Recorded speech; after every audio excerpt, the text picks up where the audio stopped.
The girl's hand left a print on the frosted glass, 5 small fingers reaching, then nothing. Garrett Caldwell's headlights cut through the December dark at 3 in the morning, same as every December 18th for 11 years? The ranch house sat cold and empty behind him, 12 miles from Coldwater, Montana, and he was halfway to the highway when he saw it. A shape on his porch. Small. Wrong. He reversed, tires spitting gravel, and the headlights found her. A child, maybe 7, in a jacket too thin for the cold, bare feet blue against the snow. She stood there like she'd been carved from ice, one palm pressed flat against the window glass. When she saw him, she moved, stumbled down the steps. "Please don't send me back," she whispered. The wind took the rest, her legs folded. He caught her before she hit the ground. First time he'd touched another human being in longer than he could count, and the ice on her skin burned straight through his gloves. She weighed nothing. He carried her inside. He'd stopped touching people 11 years ago, but hypothermia doesn't care about your rules. The girl was a dead weight in his arms, and every step toward the house felt like walking through something he'd locked away. Her head lolled against his chest. Ice crystals clung to her eyelashes. Inside, the heat hit them both. He laid her on the couch, Anne's couch, the one he never sat on, and his hands shook, pulling off her wet jacket. The fabric crackled, frozen stiff. Christ. He grabbed the phone. 2 rings. "Ray, get over here." "Boss, it's 3 in the... Now." He hung up, checked her pulse. Thin, rabbit fast. Her lips were gray.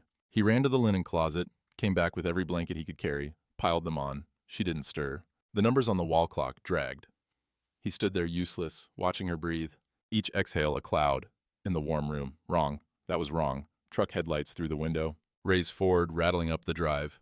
The foreman came through the door, already pulling off his coat. 63 years old, and built from fence wire in bad weather. Took one look at the couch. Well now. Hypothermia? Maybe worse? Ray knelt, pressed 2 fingers to her neck. "She been out long?" "Don't know. Found her on the porch." "The hell's a kid doing out here at 3 a.m.? "Don't know that either." Ray's eyes narrowed. "You were leaving." "Yeah. Your spot." Garrett said nothing. Ray let it go, turned back to the girl. "We need to warm her slow. Got a tub?" "Upstairs. Fill it. Lukewarm, not hot. I'll get her vitals stable." Garrett took the stairs 2 at a time, ran the bath, tested the temperature twice. When he came back down, Ray had her wrapped tighter, checking her fingers and toes for frostbite. "Feet are bad, but she'll keep 'em. Lucky you found her when you did." Together they carried her upstairs. Ray handled the bath. Garrett stood in the hallway, listening to water run, and Ray's low voice talking to her like you'd talk to a spooked horse. Calm, steady. "Easy now, just getting you warm. You're okay." 15 minutes, 20. Finally Ray opened the door. "She's coming around. Got some clothes that'll fit?" Garrett thought of the locked room down the hall. Sarah's room, dresser full of things he couldn't look at. "Hang on. He found an old flannel shirt of Anne's in the back of his closet. Sweatpants with a drawstring. When he handed them through the door, Ray took them without comment. When the girl finally came downstairs, she was swimming in the clothes, hair dripping wet, eyes wide and black, and watching everything. Ray guided her to the kitchen table. Garrett put coffee on, then realized, "You drink coffee?" She stared at him. "Right." Pintón. He opened the fridge, found milk that was probably still good, poured a glass, set it in front of her. She didn't touch it. Ray pulled out a chair, sat across from her. "What's your name, sweetheart?" "Nothing. You got people we can call?"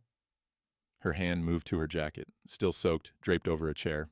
Ray reached for it carefully, like he was handling something wild. Checked the pockets. Pulled out a folded paper, plastic sleeve, official looking. He read it, handed it to Garrett. "Montana Department of Family Services. Emergency Placement Disruption. Name, Cora Jennings. DOB 31480. Current status, transitional. Contact, Linda Haverford, County Social Services." Garrett looked at the girl. "Cora. Foster care?" She nodded once. "Small. They know you're here?" She shook her head. Ray reached for the phone on the wall, dialed the number on the paper, waited. His face told the story before he hung up. "Office closed till Monday. Emergency line's going to voicemail. Unless it's Saturday," Garrett said. "Yep." They both looked at Cora. She looked at the table. "Guess she's staying till then," Ray said. Garrett felt something tighten in his chest. Trap or test, he couldn't tell which. "Just till Monday." Ray stood, zipped his coat. "You need anything, holler. I'll be by in the morning." At the door, he stopped. "Boss, you sure about this?" "I'm not sure about anything." "Fair enough." Then it was just the two of them. The girl, Cora, and him. The kitchen suddenly felt too small. You hungry? She shook her head. When's the last time you ate? Silence. He opened the pantry, found crackers, peanut butter. Put them on the table? She watched his hands like they might turn into something else. Guest room's upstairs. Second door on the right. She didn't move. Go on. She stood, slow, and walked toward the stairs, stopped at the bottom. You're not keeping me, right? Her voice was small and flat, like she'd said it before, like she knew the answer. Garrett looked at her, 7 years old, drowned in his dead wife's shirt, feet wrapped in Ray's spare socks. Not my job to keep you, he said. Just keeping you alive till Monday. She nodded. Expected that. Turned to go upstairs. He stood in the kitchen listening to her footsteps. The guest room door closing, then nothing. He poured himself coffee, sat at the table. Looked at the paperwork. Cora Jennings, 7 years old, transitional. What the hell did transitional mean? The house settled around him. Same creaks, same silence he'd lived in for 11 years, but different now, occupied. He finished his coffee, rinsed the cup, went upstairs to check, that she was still there, that she hadn't disappeared like everything else. The guest room door was cracked open. He could see her in the bed, curled small under the blankets, facing the window. The glass was black with night. He started to leave, stopped. Something about the angle of her face, the way her hair fell. For just a second, less than a second, he saw Sarah. His hand hit the doorframe to steady himself. The girl didn't move. Asleep or pretending, he couldn't tell. He pulled the door shut, went back downstairs, stood in the living room in the dark. The clock said 4:47 a.m. He'd missed his drive, missed the crash site, the flowers, the ritual. First time in 11 years. He didn't know what to do with that. She ate like the food might disappear, because, in her life, it usually did. Saturday morning came with weak light through frost-etched windows. Garrett woke on the couch downstairs, couldn't remember deciding to sleep there, and heard water running above. The guest room shower. He made coffee, stood at the counter. The house felt different with someone else breathing in it. When she came down, her hair was wet and tangled, Anne's flannel shirt hanging to her knees. She stopped at the kitchen doorway like she was waiting for permission. Sit. She did. Perched on the edge of the chair, he cracked eggs into a pan, added too much salt because he wasn't paying attention, burned the toast because he was, put it all on a plate, set it in front of her. She stared at it. It's food. Eat. She picked up the fork, cut the eggs into small, precise pieces. Ate methodically, eyes down. When half the eggs were gone, she stopped. Reached for the burned toast, wrapped it in a napkin. He watched her tuck the napkin into her lap. There's more, he said. You don't gotta hide it. She froze. Napkin clutched in both hands. Just, he turned back to the stove. There's more. He walked out, heard her start eating again behind him, slower. The blizzard hit around noon. Ray called to say he wasn't coming by. Roads were suicide. Garrett stood at the window watching the world erase itself in white. Behind him, small footsteps on the stairs. He turned. Cora stood in the hallway, looking lost. Power might go out, he said. Storm's bad. She nodded. You can watch TV if you want. Living room. She didn't move toward the living room. Moved the other direction, toward the hall closet. Where are you going? Just looking. Don't touch. But she already had the closet open, reaching up on her toes for something on the top shelf. The blanket, Hudson Bay Point blanket, red and black and white stripes. Anne bought it at an estate sale the year before she died. Used to wrap Sarah in it for truck rides, in winter. After the accident, he'd put it away. Couldn't burn it.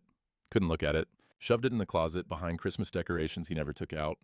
Cora pulled it down. The weight of it nearly toppled her. Hey, she wrapped it around herself. Her whole face changed. Eyes closed. It's really warm. His throat closed. Every muscle locked. That blanket. Sarah's blanket. The one she'd had that night, December 18th, driving to the Christmas program. They'd found it in the wreckage, folded it, gave it back to him with her things. He should take it. Take it now. Rip it away before... But Cora was shivering underneath it, teeth chattering even in the warm house.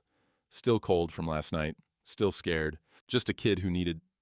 He turned, walked to the kitchen, gripped the counter edge, heard her small footsteps following. Is it okay? Can I... Keep it. The words came out sharp. Wrong. He tried again. It's cold. Keep it. Silence behind him. Then, thank you. He didn't turn around. Couldn't. Go watch TV or something. Her footsteps retreated. He stood there another full minute before he could breathe right. The afternoon dragged. The blizzard made the windows shake. Cora sat in the living room wrapped in the blanket, watching some old movie on the VHS player. He tried to work on ranch paperwork. Couldn't focus. Every time he looked up, she was there. Small shape on the couch, red and black and white stripes. Sarah used to sit exactly like that. He went to check on the furnace, stayed in the basement longer than necessary. When he came back up, Ray was knocking at the door, made it through after all, Ford caked in snow. Wanted to check on you two. They stood in the kitchen. Ray poured himself coffee without asking. She settling in? It's one day. Huh. Ray looked toward the living room. That Anne's blanket? Garrett said nothing. You okay with that? It's 2 days, Ray. She'll be gone Monday. If you say so, boss. I do say so. Ray sipped his coffee. You know what Monday is? Garrett's jaw tightened. December 20th, 2 days before the anniversary. I know what it is. Just asking. Don't. Ray raised his hands, set down his mug. I'll get out of your hair. You need anything? I'm fine. At the door, Ray stopped. Looked back. Boss, you sure about this? I'm not sure about anything. Ray nodded. Same answer as last night. Meant something different now. After Ray left, the house felt smaller. Just him and the girl in the storm outside. He made dinner, canned soup, grilled cheese. She ate at the table. Blanket still around her shoulders. Didn't hide food this time. Progress, maybe. Why is there a lock on that door? He looked up. She was watching him, direct. What door? Upstairs. End of the hall. Has a padlock. Sarah's room. Leave it alone. Okay. She went back to her soup. Sorry, the apology came automatic, practiced. How many times had she learned to say sorry for just asking questions? After dinner, he built up the fire. The power was holding, but barely, lights flickering. Cora sat on the floor near the hearth, blanket pooled around her, watching the flames. You ever been on a ranch before? She shook her head. Different from town. I've never really been anywhere, just different houses. How many? She counted on her fingers. 6. No, 7, if you count the group home. 7 places. She was 7 years old. This one's the nicest, she said. Looked around the living room like she was memorizing it. You got a whole house just for you. It's too big. No, it's not. She pulled the blanket tighter. It's perfect. Something in his chest cracked. He stood up. I'm going to check the livestock. Can I come? No, storm's too bad. He grabbed his coat, went out into the screaming white. The barn was 30 yards that felt like 30 miles. Inside, the cattle were restless but okay. He stayed longer than he needed to, breathing hay smell and animal warmth. When he came back in, Cora was asleep on the couch, blanket tucked under her chin. The movie still playing, some old western, cowboys and snow. He stood in the doorway, ice melting off his jacket onto the floor. She was just temporary. Monday she'd be gone, back into the system, into one of those 7 houses, 8 houses, however many it took until she aged out or broke or disappeared. Not his problem, not his responsibility, not his. He crossed the room, pulled the other blanket from the chair, laid it over her. She didn't wake. The fire crackled. Outside, wind tore at the eaves. Around midnight, he went upstairs, past her door, guest room door, and stopped. It was cracked open. Inside, he could see her bed, still made. She'd never gone up after dinner, fallen asleep downstairs instead. He kept walking, past the locked door, stopped there too, Sarah's room, 8 years old forever, frozen in December 1906. His hand went to his pocket, found the key he always carried, never used, not tonight. Not with a stranger in the house, not a sound downstairs, engine turning over, his truck, 3 a.m. Muscle memory almost pulled him down the stairs, out the door, onto the highway to the crash site. The ritual, every night for 11 years, but Cora was asleep on the couch. He couldn't just leave her. What if she woke up? What if the engine idled, waiting? He stood at the top of the stairs, paralyzed between the living and the dead. Finally, he turned around, went back to his room, got in bed, fully clothed. Downstairs, the truck engine kept running for another 5 minutes, then silence. First time in 11 years he hadn't gone. Through the wall, he heard Cora stir. A small sound, like a question, then quiet again. He stared at the ceiling until morning came. Sunday morning, and the silence between them had started to feel less like ice and more like waiting. The blizzard had passed in the night. Sunday dawn came clear and brutal cold, the kind that made the house timbers crack. Garrett woke to the smell of coffee he hadn't made. Downstairs, Cora stood on a chair at the counter, his flannel shirt sleeves rolled up 6 times, pouring from the pot with 2 hands. I didn't know how you take it, she said. He stared, the chair, the coffee. Her. Black's fine. She poured carefully, carried the mug over, didn't spill a drop, set it on the table like she was presenting something precious. Thanks, she nodded, climbed back on the chair, poured herself water in a coffee mug, sat across from him, both hands wrapped around it, mirror image. "You're up early," he said. "I'm always up early. Quiet's better in the morning." He knew that feeling, knew it in his bones. They sat there drinking, his coffee, her water, while the light came up silver across the snow. Church bells started ringing in town. 12 miles away, sound carried strange in the cold. "You go to church?" she asked. "Used to. Me too. Sometimes. Depends on the house." "You like it?" She shrugged. "I like the singing, and they got cookies after."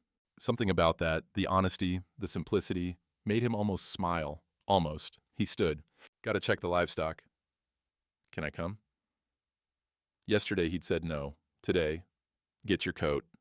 She scrambled down, ran for Anne's old jacket they'd dried by the fire, swam in it. He found Sarah's winter boots in the mudroom, still there after all these years. Too big for Cora, but better than Ray's socks.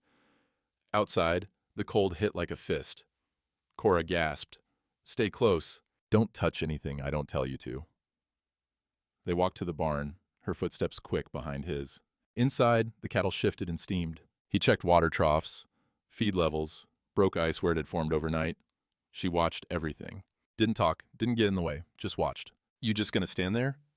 "You said don't touch anything." "I'm saying now you can help," he pointed. "Calves in the back stalls need feeding. Bottles are on the shelf." She looked at the bottles, looked at him. "You know how?" "No." "Come here." He showed her once how to hold it, angle it right, let the calf pull, handed her the bottle. She approached the first calf like it might explode. "He's not gonna hurt you. He's big." You're bigger than you think." She held out the bottle. The calf latched on, pulled hard. She stumbled forward, laughing, sharp and surprised, like she'd forgotten how. The sound cut through the barn, through him. She fed 3 calves, gaining confidence with each one. The last one nuzzled her shoulder after, looking for more. She wrapped her arms around its neck. "He likes me. They like everyone who feeds them." Still, he turned away. Started mucking out a stall so she wouldn't see his face doing whatever it was doing. They worked for an hour, mostly quiet, the kind of quiet that felt like cooperation instead of standoff. When they finished, his back hurt and her cheeks were red from cold, and they walked back to the house, side by side. Inside, warming up, she asked, "You do this every day?" "Twice a day, morning and evening." "When by yourself?" "Ray helps sometimes." "That's a lot of work." "It's work, that's all." She pulled the blanket from the couch, wrapped it around herself. "You ever get lonely?" The question landed wrong, too direct, too true. "I'm fine." "Oh." She looked at the floor. "Sorry." "Stop apologizing." She caught herself, bit her lip. He poured more coffee, looked at her standing there, drowning in the blanket, trying not to apologize for apologizing. "You live here alone?" she asked, quieter. "Yeah." "That's sad." The words hung there, simple, devastating in their child logic. "Used to be..." He stopped, started again. "Used to be different?" What changed?" "Everything. The whole world. December 18th, 19... Black ice and guardrails and the sound Anne made, and Sarah's hand going slack in his, and life changed. She nodded like she understood. Maybe she did. "I've been in 6 places," she said. 7 now. This one's the nicest." "It's just a house." "No." And she looked around the kitchen, the old table, the morning light, the coffee cups. "It's not." He had no answer for that. The radio crackled weather reports. Another storm coming Tuesday.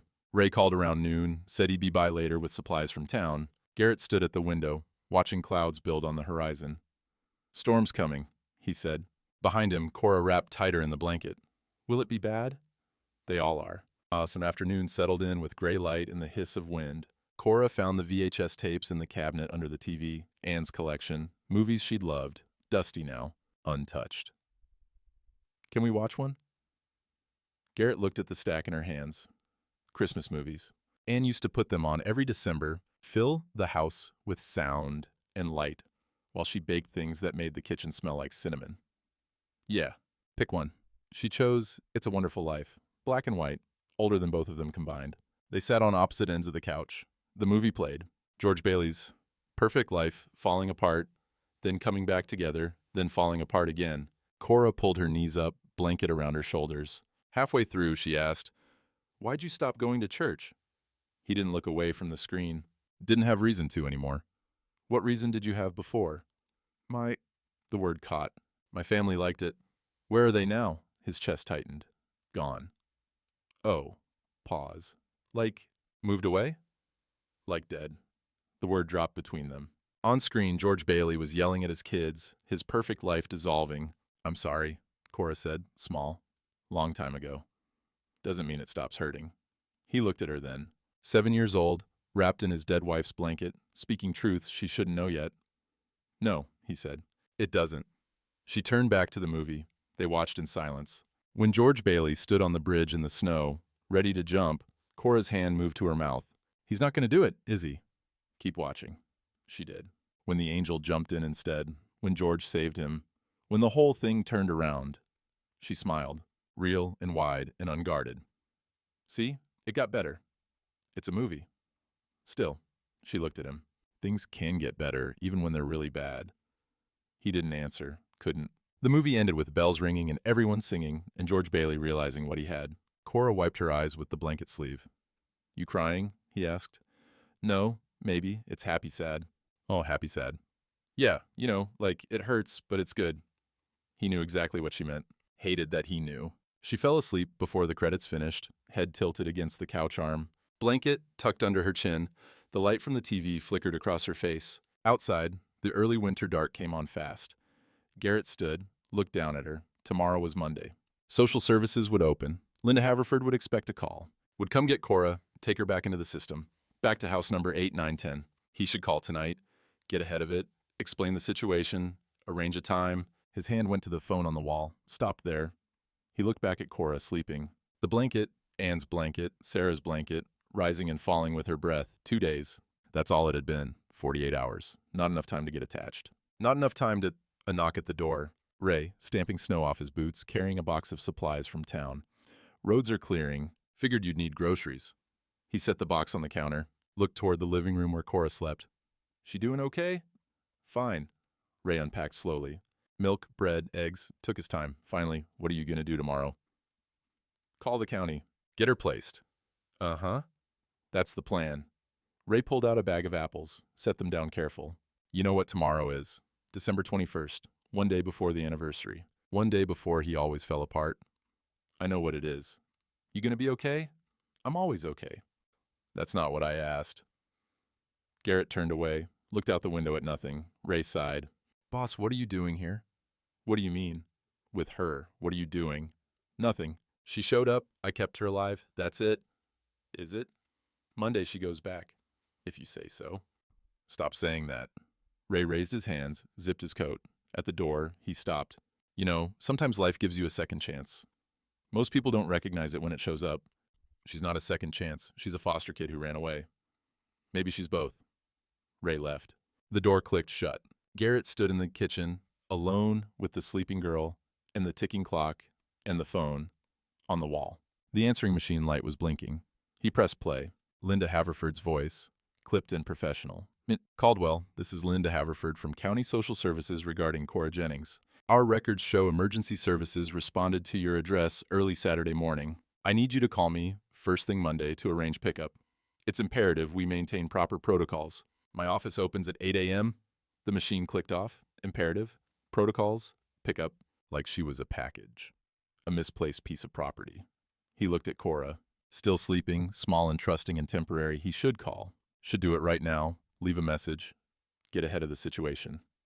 His hand touched the phone. Pulled back. He crossed to the living room instead.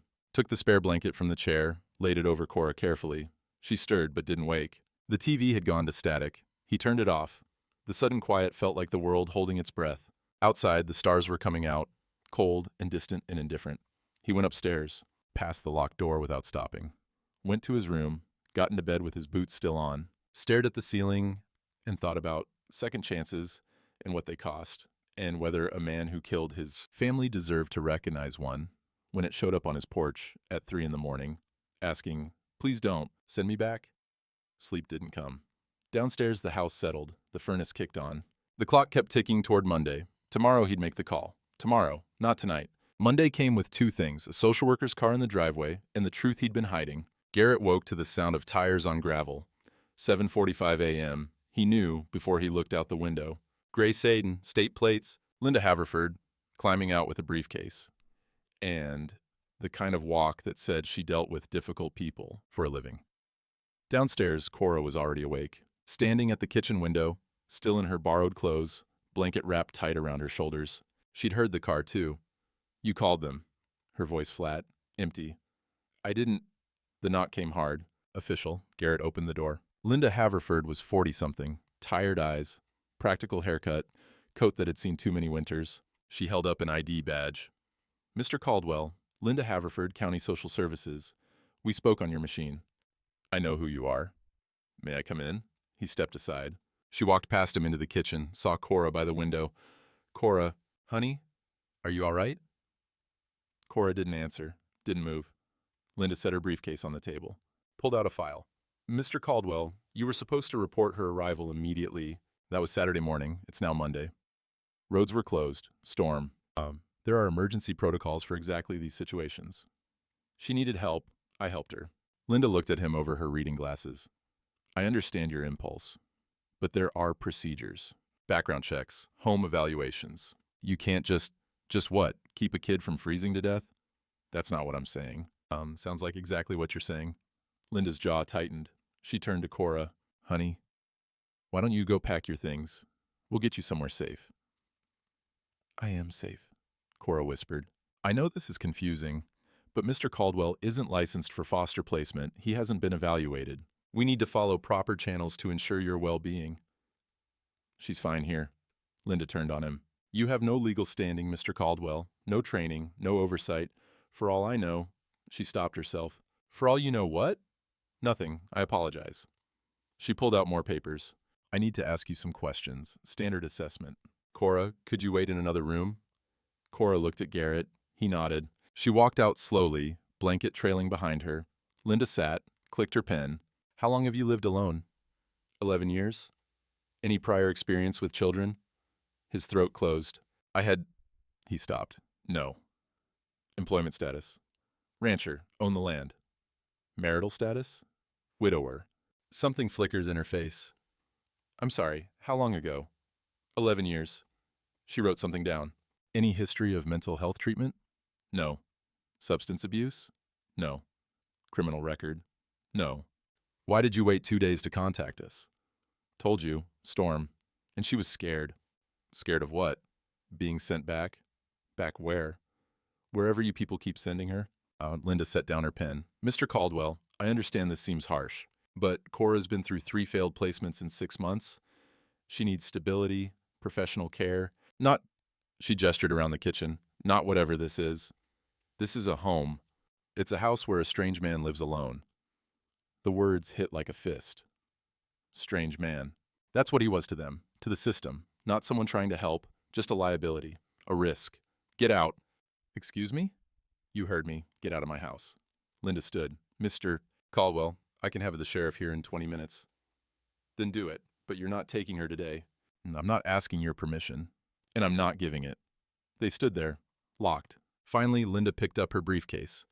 I'll be back Wednesday morning, 8 a.m. With proper authorization, Cora will be placed in emergency care pending a more suitable arrangement. She walked to the door, stopped. For what it's worth, I believe you meant well. But good intentions don't override the law. She left. The car pulled away. Garrett stood in the kitchen, shaking, rage, and something worse, helplessness. He'd faced down cattle rustlers, winter storms, debt collectors. But this woman with her briefcase and her protocols? He couldn't fight paper. Upstairs, silence. He climbed the steps, found Cora in the guest room, door cracked open. She was sitting on the bed, still wrapped in the blanket.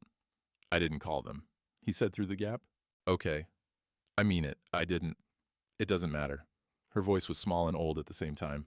Everyone sends me back. I knew you would too. I'm not. You are. Wednesday. She said Wednesday. And he pushed the door open, stepped inside. She looked up at him with those 2 old eyes. Cora. It's fine. I get it. I'm too much trouble. I'm always too much trouble. But you're not. She stood up, unwrapped the blanket from her shoulders, held it out to him. Here, you should have this back. It's not mine anyway. The blanket hung between them, red and black and white stripes, Anne's hands folding it, Sarah's face peeking out from it in the truck that last time. Keep it, he said. No. She shook it at him. Take it. I don't want it. Cora? I don't want it. She threw it. The blanket hit his chest, fell to the floor between them. You're just like all of them. You let me think. Her voice cracked. You let me think maybe this time. She turned away, faced the wall. He stood there with the blanket at his feet. Every word she wasn't saying was louder than the ones she was. "I'll give you some time," he said. He picked up the blanket, walked out, closed the door. Downstairs, he dropped it on the couch, stood there staring at it. The fabric was still warm from her. His hands were shaking. The door opened. Ray walked in without knocking. Saw the county car leaving. "That go as bad as it looked?" Garrett didn't answer. Ray saw the blanket on the couch. "Where's the girl?" "Upstairs." "She okay?" "No." Ray picked up the blanket, folded it slowly. "You gonna tell her?" "Tell her what?" "Don't play stupid with me, boss. You know what?" "There's nothing to tell." "Bullshit." Ray set the blanket down. "You've been half dead for 11 years. She shows up and suddenly you're missing your midnight drives. Letting her use Anne's things. Making breakfast. Smiling at calves. I'm not. You are. And you owe her the truth before she leaves, thinking you're just another person who gave up on her." And Garrett's jaw worked. "The truth doesn't change anything." "Maybe not, but it changes how she remembers you." "I don't care how she remembers me." "Yes, you do." Ray walked to the stairs, stopped. "Tell her about Sarah." The name hung in the air. First time either of them had said it out loud, in this house, in years. "Tell her why you leave at 3 a.m. Tell her why the room's locked. Tell her why you can't keep her even though you want to." Ray looked back at him. "Tell her you're scared." "I'm not. We're all scared, boss. But some of us are brave enough to admit it." Ray left. The door closed quiet behind him. Garrett stood in the living room alone. The blanket folded on the couch. Cora upstairs behind a closed door. Linda Haverford's words echoing. Strange man, no legal standing, proper channels. The locked room at the end of the hall. Sarah's room. The key in his pocket felt like it weighed 1,000 pounds. He looked at the stairs, then at the blanket, then at his hands. Ray was right. He was terrified. Terrified that if he opened that door, the physical one upstairs, the emotional one in his chest, he wouldn't survive it. But Cora was up there thinking she wasn't worth keeping, thinking she was too much trouble, thinking he was just like everyone else. And maybe she was right. Or maybe... He picked up the blanket, started up the stairs, stopped at Sarah's door, hand on the padlock. Not yet. Not while Cora was here to see him fall apart. He went to the guest room instead, knocked. "Cora, I need to tell you something." Silence. "About why I live alone. About the locked room. About..." He pressed his forehead against the door. "About why I can't give you what you need." The door opened. She stood there, eyes red, arms wrapped around herself. "What?" she said. He looked down at the 7-year-old girl who'd wandered onto his porch 3 days ago and cracked open something he'd kept sealed for 11 years. "Her name was Sarah," he said. She was 8 years old, and she was my daughter." He unlocked Sarah's door for the first time in 11 years. Not for himself, but for a girl who needed to understand why broken people break others. Cora stared at him, 7 years old with 11 years of abandonment in her eyes. "You have a daughter?" "Had." The word fell between them like a stone. She stepped back, let him in. He sat on the edge of the guest bed, hands clasped between his knees. She stayed by the window, silhouetted against the winter light. "Her name was Sarah." His voice came out rough, unused to saying it out loud. "She was 8, December 1966. Cora waited. "My wife Anne. She made this place warm. Before her, it was just a ranch. After her, it was a home." And he looked at his hands. She was everything. Bright, fearless, loved the horse. Used to follow me around the barn asking 1,000 questions. What happened to them? He'd known the question was coming. 11 years, and he still didn't know how to answer it. December 18th, 11 years ago yesterday. The date came out automatic. He'd said it to himself so many times, it didn't even sound like words anymore. Sarah had a Christmas program at school. Anne was playing piano for it. They got all dressed up. Sarah wore this red dress with white lace. He could see it, could still see everything. Roads were bad, snow all day, but Sarah really wanted to go. She'd been practicing her song for weeks, and his throat closed. "I was tired. Been up since 4, working a breech berth on one of the cows. Should have told them to stay home. Should have, but you didn't." "No, I drove them." The words kept coming now. Had to, like lancing something infected. Highway 12, about 20 miles out. There's a curve near Bear Creek. Usually it's fine, but that night, black ice. You can't see it. Just looks like wet road. I came around the curve doing 45, and the truck his hands were shaking. He pressed them together harder. It went sideways. I tried to correct, but the wheels had nothing. We hit the guardrail. Truck flipped. I remember I remember Anne screaming my name. And, Sarah, he stopped. Couldn't. Cora didn't say anything, just stood there listening. I woke up in the hospital 3 days later. Broken ribs, concussion, shattered collarbone. They said I was lucky. The word tasted like poison. Anne died on impact. Sarah, she held on for 6 hours. They couldn't. There was nothing. His voice broke completely. He put his face in his hands. The room was silent except for his breathing, ragged, uneven. I'm sorry, Cora whispered. I was driving. He looked up at her. You understand? I was driving. I killed them. No, you didn't. The ice did. I was behind the wheel. You didn't mean to. Her voice was quiet but firm. 7 years old, and she understood things she shouldn't have to. That's different. How's that different? Because bad things just happen sometimes. My mom, she didn't mean to get sick. She didn't mean to. Cora's voice wavered. She didn't choose to leave me. Things just happened. Your ice didn't choose to be there. Garrett stared at her. This child who'd been thrown away 6, 7, 8 times, who understood loss in ways most adults never would. I should have been more careful. Maybe. But you can't go back and fix it. No. He looked at the floor. Can't go back. Silence stretched. Outside, wind moved through the pines. Inside, the house creaked and settled. That's why you leave at 3 a.m., Cora said. He nodded. Go to the spot. Leave flowers nobody sees. Stand there, and he stopped. I don't know what I'm doing there anymore. Just going. Because you miss them. Because I killed them. You didn't. I did. The words came out hard, desperate. I got up that morning. I made the choice. I put them in the truck. I drove too fast on bad roads because I was tired and stupid and you didn't know, Cora said. You didn't know what would happen.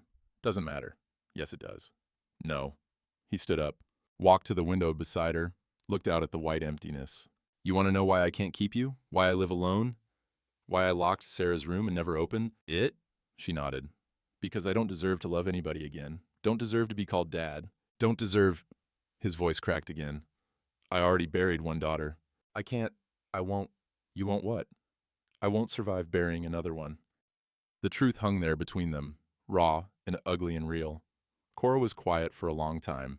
Then, you think if you keep me, something bad will happen? Something bad always happens. Not always. Every time it matters. She turned to look at him. I'm not Sarah. I know that. And I'm not going to die. You don't know that. Nobody knows that. But you can't just... She struggled for words. You can't just stop living because you're scared of dying. Can't I? No. Her voice was small but certain. Because that's not living. That's just... waiting. And he looked down at her. This throwaway kid with too much wisdom and not enough safety. What am I waiting for? He asked. I don't know. Maybe someone to remind you that you're not dead yet? The words hit like a punch. He turned away, back to the window. That room down the hall, he said. I put all her things in there, locked it. Haven't opened it since the funeral. Her clothes are still in the dresser, her bed still made. Even her toys, everything's exactly like she left it. Why? Because if I open it, if I change anything, if I let go, he pressed his forehead against the cold glass, then it's really over. Then she's really gone. She's already gone, Cora said softly. The room doesn't change that. I know. So why keep it locked? He didn't have an answer. Or he had too many answers. Or the answer was too terrible to say out loud. Because keeping that room locked meant keeping himself locked. Meant never having to risk anything again. Meant staying dead was easier than learning to live. Cora moved closer, sat down on the floor next to where he stood, just sat there, small and patient. My first foster mom told me I cried too much, she said. Second one said I didn't talk enough. Third one, I broke a plate by accident, and she said I was careless. Fourth one said I ate too much. Fifth one said... She stopped. It doesn't matter what they said. I just kept thinking if I could be better, they'd keep me. Garrett looked down at her. But I couldn't be better, she continued, because I was already trying as hard as I could, and they still sent me back. She pulled her knees up. So I figured maybe I'm just broken. Maybe there's something wrong with me that can't be fixed. There's nothing wrong with you. Then why doesn't anybody keep me? The question gutted him. He slid down the wall, sat on the floor beside her. 2 broken people on a hardwood floor in December. I don't know, he said. People are stupid and scared, and they don't... He stopped. They don't see you. Do you see me? He looked at her, really looked. 7 years old with tangled hair and borrowed clothes and eyes that had seen too much. Yeah, he said. I see you. Then why are you sending me back? Because I'm scared too. Of what? Of this. He gestured between them. Of caring. Of losing somebody again. Of... His voice broke. Of being the reason another person I love ends up dead. I'm not gonna die. You can't promise that. No, but you can't promise I will either. Logic from a 7-year-old. Simple and devastating. They sat there in the quiet. The heater kicked on somewhere in the house. Outside, a crow called. I'm sorry they died, Cora said finally. I'm sorry you got hurt. I'm sorry you've been so sad. She leaned her head against his shoulder. Small weight, real weight. But I'm glad you didn't die too. Something inside him cracked. Not broke. Cracked, like ice in spring. I might as well have, he said. No. She shook her head against his arm. You're still here. You still get up. You still take care of the cows. You still... She pulled back to look at him. You saved me. Dead people don't do that. Cora, you're not dead. You just forgot you're alive. The tears came then. 11 years of them came like a storm. He put his face in his hands and wept, huge, racking sobs that felt like they'd tear him apart, for Anne, for Sarah, for every flower left at the crash site, for every morning he woke up wishing he hadn't, for 11 years of being a ghost in his own house. Cora wrapped her small arms around him. Didn't say anything, just held on. Time stopped meaning anything. Could have been 5 minutes or 50. When he finally lifted his head, his face was wet and his chest hurt, and the light through the window had changed. A knock downstairs. The front door opening. Boss? Ray's voice. Footsteps on the stairs. The foreman appeared in the doorway, took one look at them on the floor, and something in his weathered face softened. You told her. Garrett nodded. Couldn't speak yet. Ray came in slow, sat down on the bed. 3 of them now. Old foreman, broken rancher, throwaway kid. You tell her all of it? Ray asked. The accident. Yeah. I mean all of it. Garrett looked up. What else is there? Ray leaned forward, elbows on knees. Tell her what you've been doing for 11 years, how you punished yourself. I told her about the crash site. Not that.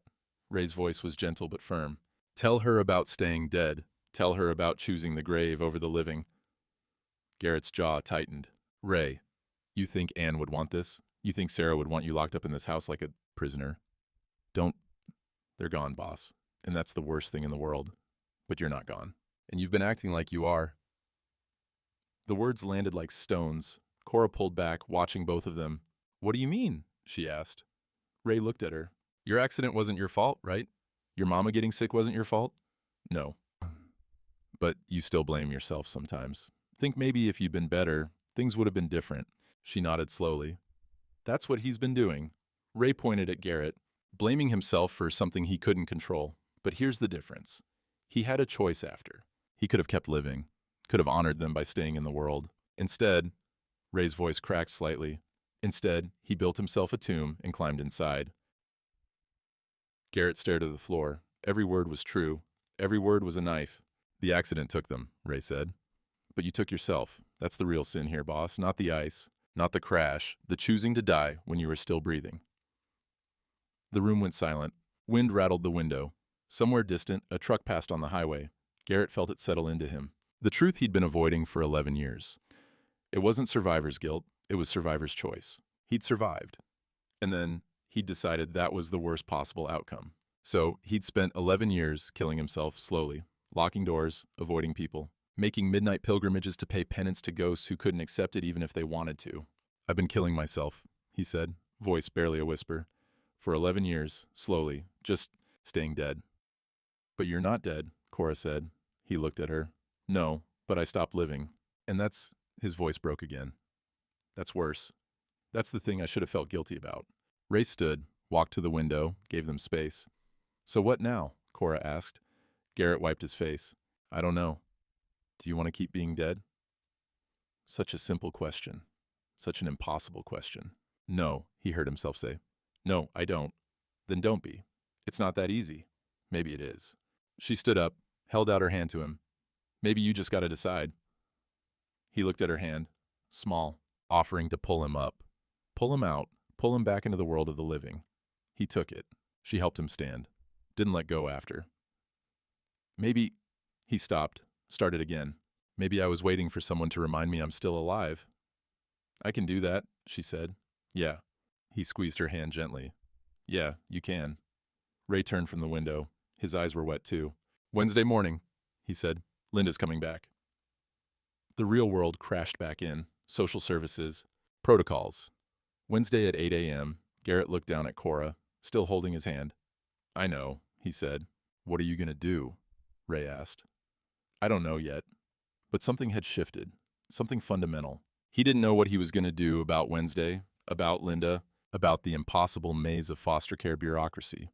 But he knew one thing. He wasn't choosing the grave anymore. He was choosing to stay alive. And that meant choosing to fight. Tuesday morning brought clear skies, and the kind of cold that makes you decide, freeze or fight. Garrett woke before dawn. Cora was asleep in the guest room, door cracked open now instead of closed. Ray had stayed the night, snoring on the couch downstairs.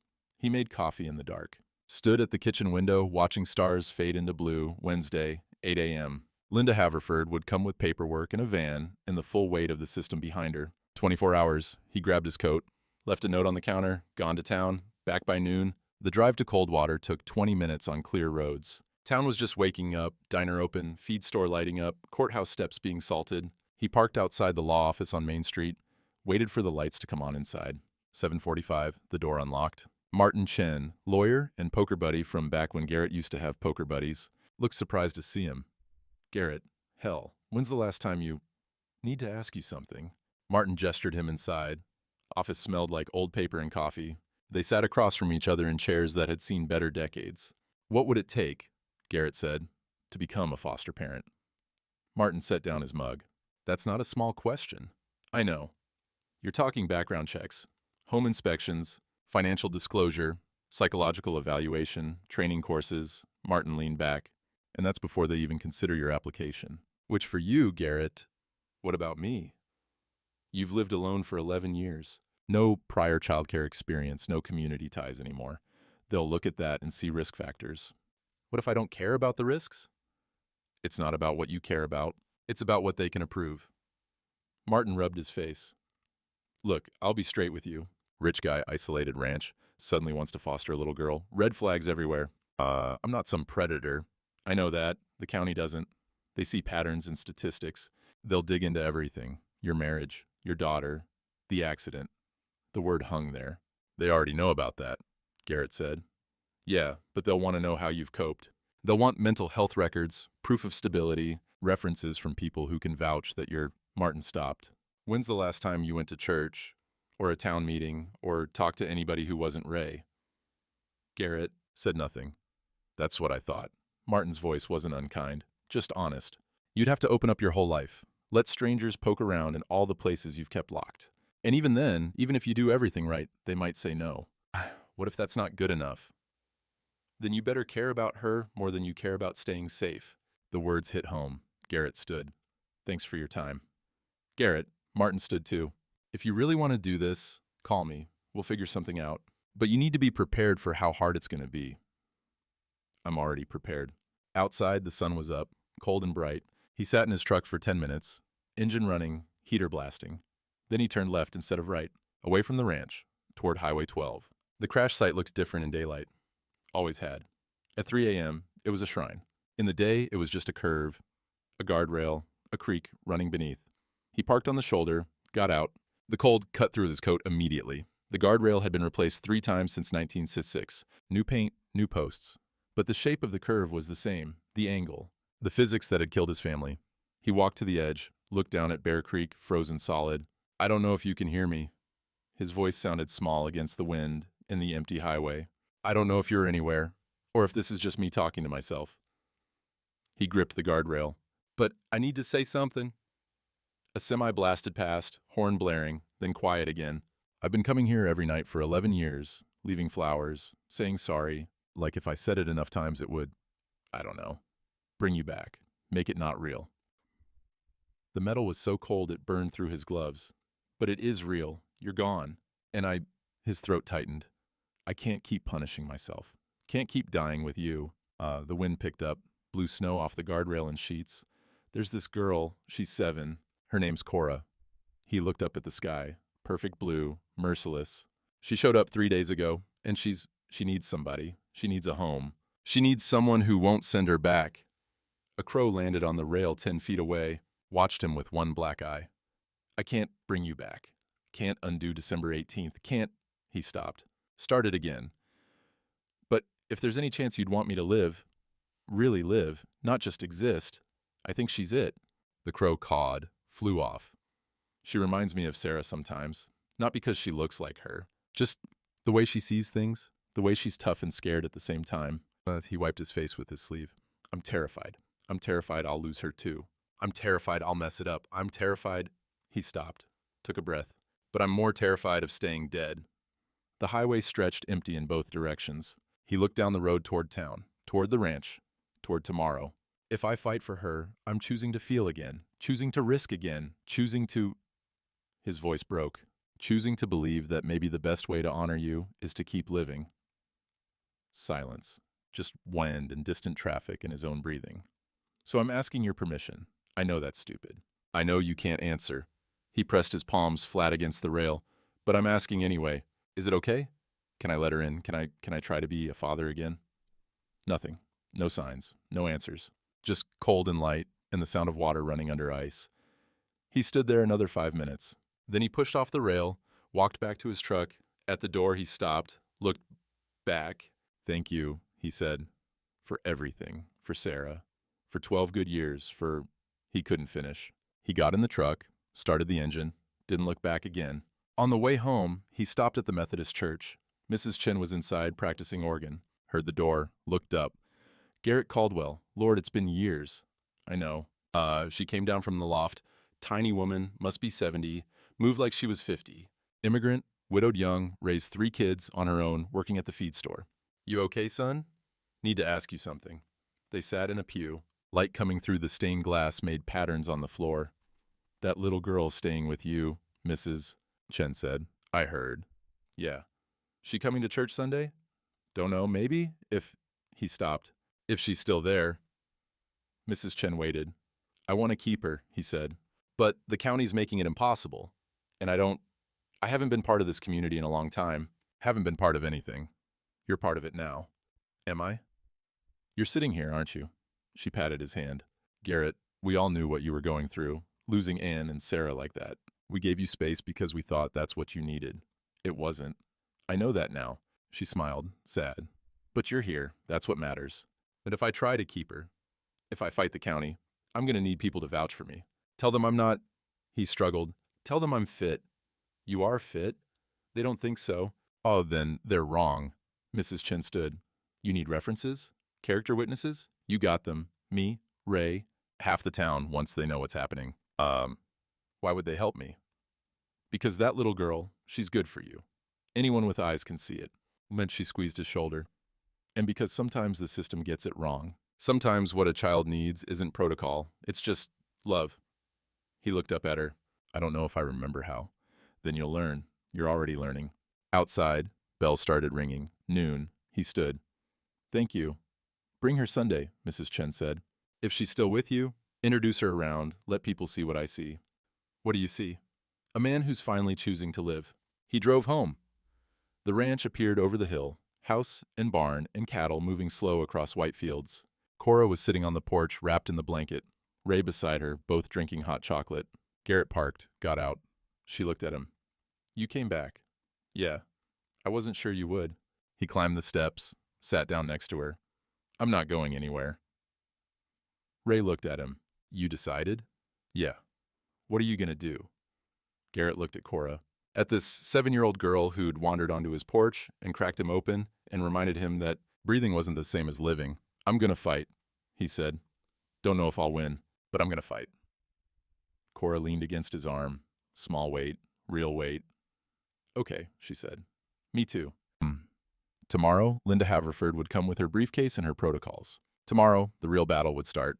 But today, right now, sitting on the porch in the cold with his kid and his oldest friend, today, Garrett Caldwell chose life. Wednesday morning, Linda Haverford arrived with paperwork and a state van, but Garrett Caldwell had something stronger than protocol, a promise. The gray sedan pulled up at 7:58, 2 minutes early. Linda Haverford got out with her briefcase and a woman Garrett didn't recognize. Younger, carrying a folder, probably a case supervisor. Behind them, a white van, county social services printed on the side. Garrett stood on the porch. He'd been there since dawn, coffee in hand, waiting. Ray came out of the barn, stood near the truck. Not interfering, just present. Linda walked up the steps, professional smile that didn't reach her eyes. Mr. Caldwell, this is Patricia Vance, my supervisor. We're here to collect Cora as discussed. No. Linda's smile tightened. I'm sorry? She's not going. Mr. Caldwell, we had an agreement. I gave you until Wednesday. I didn't agree to anything. You gave an ultimatum. That's different. Patricia stepped forward, older, harder. Sir, we have legal authority to remove Cora from this residence. You can cooperate, or we can involve law enforcement. Do what you gotta do. Linda's professional mask cracked slightly. Mr. Caldwell, please, don't make this harder than it needs to be. Hard? You think this is hard? He set down his coffee. You know what's hard? Being 7 years old and getting thrown away 6, 7, 8 times. Being told you're transitional. Being treated like a case file instead of a human being. We're trying to help her by ripping her out of the first place she's felt safe in months. You're not qualified? I don't care what your paperwork says I'm qualified for. His voice stayed level, certain. She's staying. Patricia pulled out her phone. I'm calling the sheriff. Call him. Behind the door, movement. Cora appeared in the window, watching, her face pale. Linda saw her too. Cora, honey, can you come out here, please? The door opened slowly. Cora stepped onto the porch, wrapped in the blanket. She looked at Garrett, at Linda, at the van. I don't want to go, she said quietly. Linda's face softened. I know, sweetheart, but Mr. Caldwell isn't able to care for you properly. We need to get you somewhere safe. I am safe. Honey, I'm safe here. Louder now. Why can't you just leave me alone? Patricia lowered her phone. Because we're responsible for your welfare. In this arrangement, she gestured at the house, at Garrett. This isn't appropriate. Why not? Cora's voice shook but held. He didn't hurt me. He didn't yell at me. He feeds me and he's nice to me. Why isn't that appropriate? It's more complicated than that. No, it's not. Tears now, but she kept talking. You people keep moving me around saying it's for my own good, but nobody ever asks me what's good. Nobody ever asks what I want. Linda looked pained. What do you want, Cora? I want to stay here. The words rang out across the frozen yard. The van idled. Ray shifted his weight but stayed put. Linda looked at Patricia, some silent exchange. Patricia shook her head. I'm sorry, Linda said, and she actually sounded like she meant it. I truly am. But the regulations are clear. Mr. Caldwell hasn't been vetted, hasn't completed the training, hasn't... Then I'll do it. Garrett stepped forward. Whatever it takes. Background checks, training, inspections, psychological evaluation. I'll do all of it. That process takes months. Then give me the months. We can't leave her here during that time, not without approval. Why not? Because that's not how it works. Then change how it works. His voice rose for the first time. Not at Cora, not at Linda really, at the whole impossible system.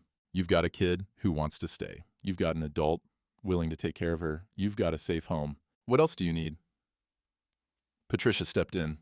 Mr. Caldwell, I understand your frustration, but we have policies for a reason. Children have been harmed by well-meaning people who... I'm not going to harm her. You say that now. Do you want to go? Garrett turned to Cora. Truth, right now. Do you want to go with them? She shook her head. Hard. He turned back to Linda and Patricia. There's your answer. A child's preference isn't the only factor. It should be. He knelt down to Cora's level, looked her in the eyes. You remember what I told you? She nodded. Say it. Her voice came out small but clear. You're not going back. That's right. He stood, faced Linda. She's not going back, ever. The title line, transformed. Not a defensive command like the first night. Not a question promise like yesterday. A vow. Spoken in front of witnesses. Spoken to the system that said he had no right. Patricia's phone was back at her ear. Yes, this is Patricia Vance, County Social Services. We need assistance at... Linda put her hand on Patricia's arm. Wait. Patricia looked at her. Just wait. Linda turned back to Garrett and Cora, studied them. The way the girl stood close to him. The way he'd positioned himself between her and the van, without even realizing it. The blanket around her shoulders. How long has she been here? Linda asked quietly. 4 days. Well, 4 days. Linda set down her briefcase. And you want to keep her? Yes. Why? The question stopped him. Not because he didn't know the answer. Because there were too many answers and none of them fit into bureaucratic boxes. Because she needs someone. he said finally. And he stopped, started again. Because I need someone too. Linda looked at Patricia. Give us a minute. Patricia lowered the phone. Linda, 1 minute.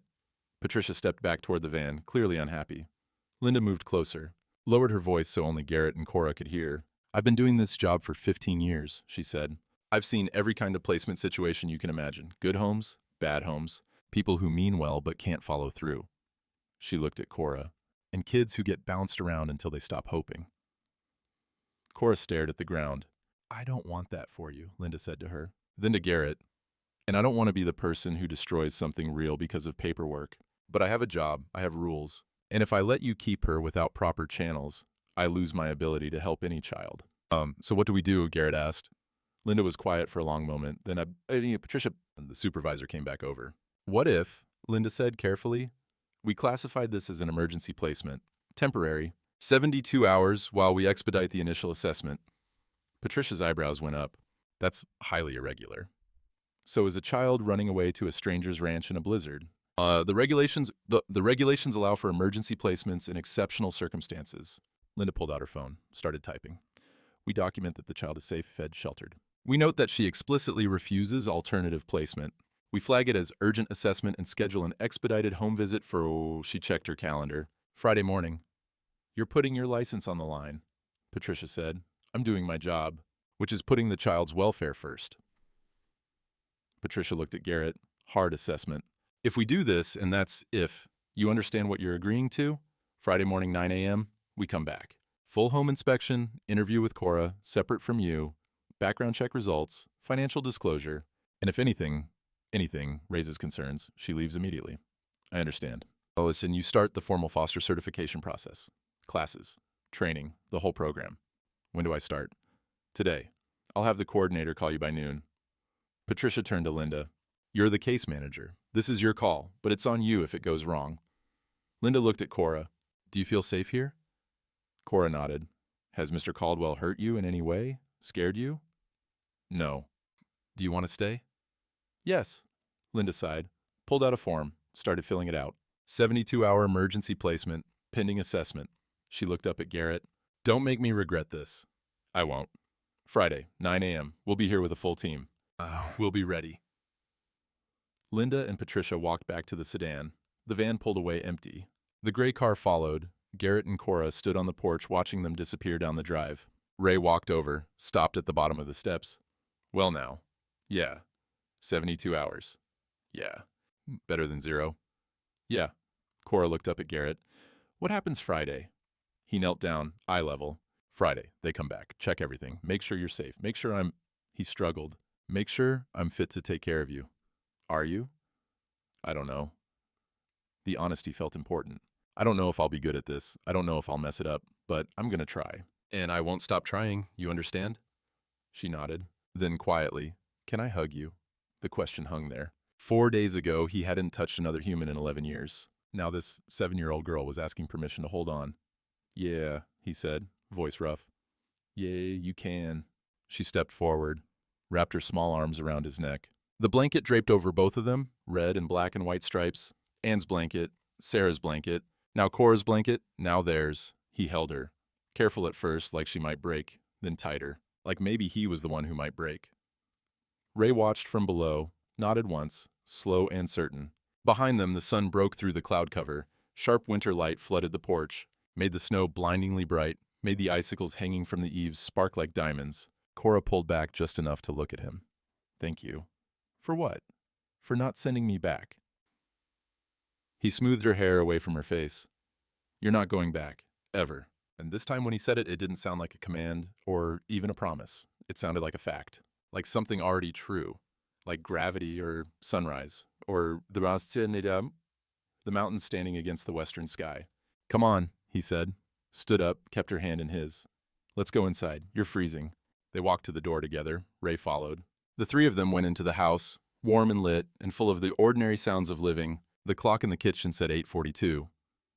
72 hours started now. Friday morning, they'd face the system again. Friday morning, they'd have to prove something that couldn't be measured or documented or fit into boxes on a form. But that was Friday. Today, right now, standing in the kitchen with morning light coming through the windows and coffee still warm on the stove, and this kid looking at him like he'd hung the moon, today, Garrett Caldwell had done something he hadn't done in 11 years.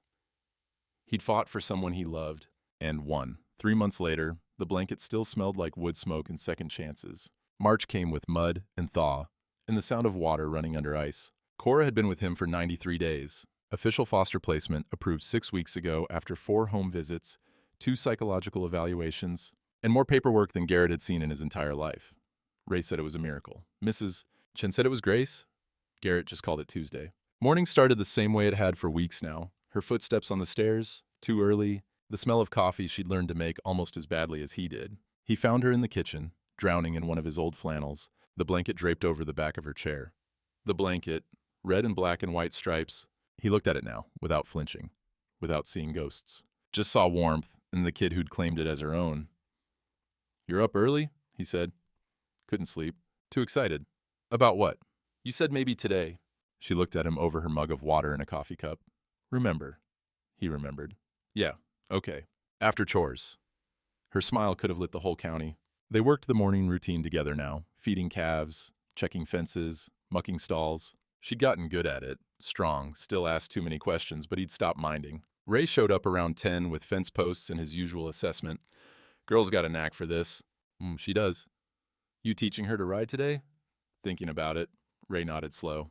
Looked toward the barn, where Sarah's horse, Juniper, 20 years old and gentle as spring rain, stood waiting. She'd like that. He meant Sarah.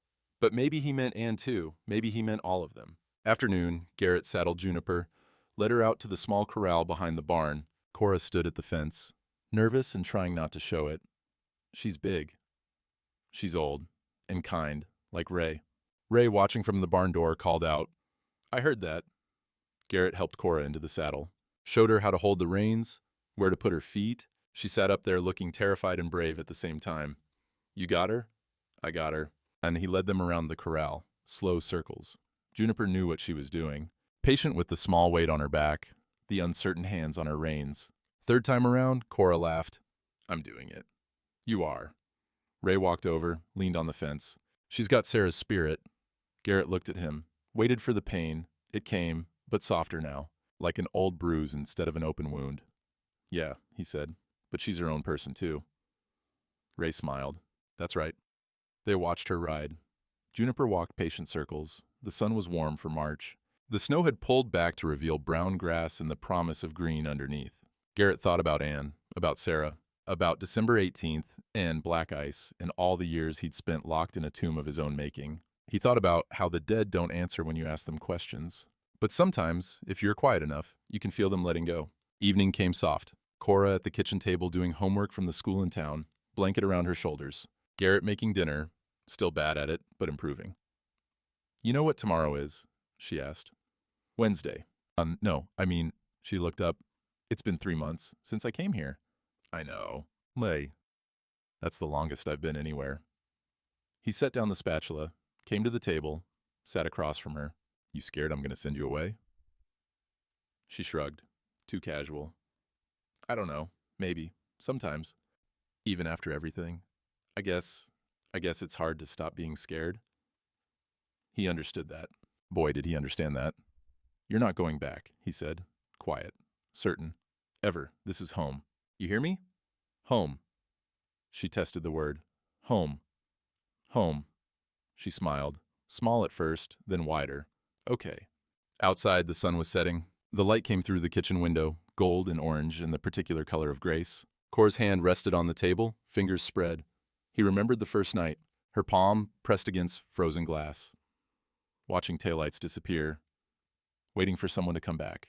Now her hand was warm, the glass was warm, and outside in the driveway his truck sat parked and solid and going nowhere. She got up, pressed her palm to the window, not reaching anymore, just feeling the last of the sun. "It's warm now," she said. "Yeah," he said. "It is." The storm had passed. The quiet that came after felt like grace.